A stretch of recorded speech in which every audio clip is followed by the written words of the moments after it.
pumasok na tayo. Hindi mo ba nakita na nandito siya? Oo, nakita ko siya. Siya ang isa sa may-ari ng lugar na ito. Siguradong pinuntahan siya ni Papa ngayong gabi sa bahay niya. Huwag ka magbintang kung hindi ka sigurado. Inimbitahan siya nito, kaya sigurado ako. Hindi ako masusurpresa kung magkikita ulit dito ang dalawang yan. Pero kapag dumating si Papa, pagsisisihan na ito.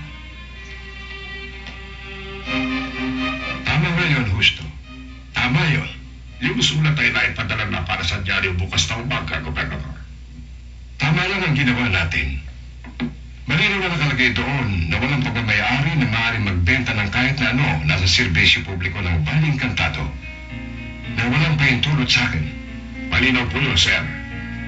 At isa pa para sa panghuli nito, ang pag-alis sa Baling Kantado ng mga nagbabakasyon ng mga turista ay isa sa pinakamahalagang pagkakakitaan dito. Masaya ako dahil magkasama tayong dalawa ngayon. Dito sa Mexican Championship. Kaya palagi na tayo magkikita dito. Hindi ko alam kung bakit ako pumunta dito. Wala naman ako makuhang trabaho at palagi ka rin namang nasa Valle Encantado. Magandang gabi. Magandang gabi rin sa'yo.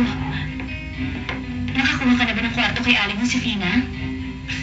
Nagtataka ako dahil hindi ko na ako nakikilala, Gemma.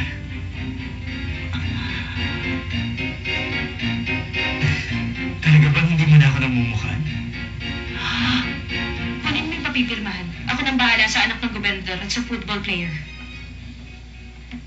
Ayun na siya. Hindi ko makokontrol ang aking sarili. Huwag mo siyang papatulan. Magandang gabi. Maglalaro ba kayo o kakain? Ang publiko ang lugar na ito at gagawin namin kung anong aming gusto. Tama ka doon. Sige, kayo ng dalawa ang bahala kung ano ang gusto niyong gawin. Darating ba si Papa ngayong gabi? Darating siya. Kakain kasi kami sa labas ng club. At susunduin raw niya ako. Narinig mo ba siya, seryo? Nahuhulog na talaga ng gusto sa kanya si Papa. Mag-iingat ka. Wala kang dahilan para uwain ako, Natalia. Handa akong gumawa dito ng eskandalo. Baka ikaw lang ang masasaktan. Hindi kayo kakain sa labas ni Papa. Sinisiguro ko yun. Ganun ba, Natalia? Kung ayaw mo ako para sa iyong Papa, siya na lang ang aking isasama. Sabihin mo sa akin kung anong gusto mo sa dalawa. Ipapahiram mo ba ang iyong Papa? O ipapahiram mo ang iyong nobyo?